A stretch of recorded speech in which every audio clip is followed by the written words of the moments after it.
In this video, I wanted to talk about why one pizza, unfortunately, isn't enough to solve world hunger.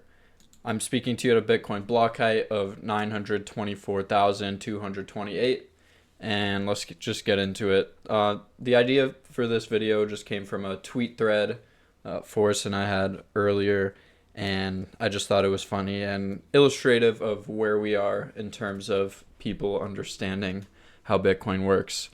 So the original tweet was, when the cattle realized Bitcoin isn't an actual coin, but computer code they just paid 90K for, it will head to zero. And then Forrest replied by saying, when the cattle realized the dollar isn't an actual coin, but just numbers on a screen that some people can create more of and you can't, and you just spent your limited time and energy to acquire it, when they created it for free, it will head to zero. So that's just talking about the dollar is literally created out of nothing, and Bitcoin is the largest distributed computer network on Earth, where the money is hard to create because computers had to exert a lot of physical energy to bring those Bitcoin into existence and to secure the network. And then Terminator here responds by saying, you can also create an infinite amount of sats. Just keep dividing by 10 and come up with different catchy names. Quantity goes to infinity as value approaches zero.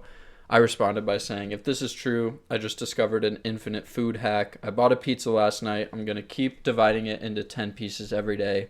Infinite pizza glitch. So I just thought this was a funny exchange, and it kind of just breaks down some of the misunderstandings there are out there. For some reason, like, this is a common thing that comes up, that people think because Bitcoin is divisible that you could just divide it forever and that makes the supply infinite.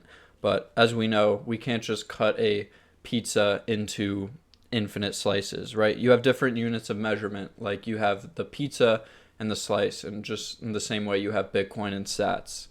You can break down each Bitcoin into 100 million sats, but that doesn't change the supply of 21 million Bitcoin.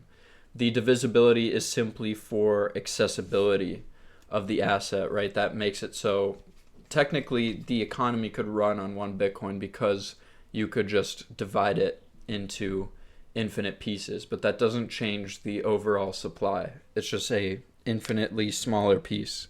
In the same way, if you tried to keep dividing a pizza, you're not going to find any more pizza that then is in this box, and it's the same thing with Bitcoin. So yeah, like I said, this is what makes it accessible, right? It's accessible to anyone. You can buy any amount of Bitcoin because it's divisible, and that's how Bitcoin can scale globally without becoming inflationary, and it can scale to as many people as want to own the asset. So if your money can be created out of thin air, you're being silently robbed, right? You can't create more Bitcoin. Bitcoin is the antidote to melting fiat currencies, being scarce, divisible, and predictable in nature. And no, infinite pizza is not real. I unfortunately like to report that my experiment failed. I had some leftover pizza and I tried to divide it into infinite pieces and it didn't work.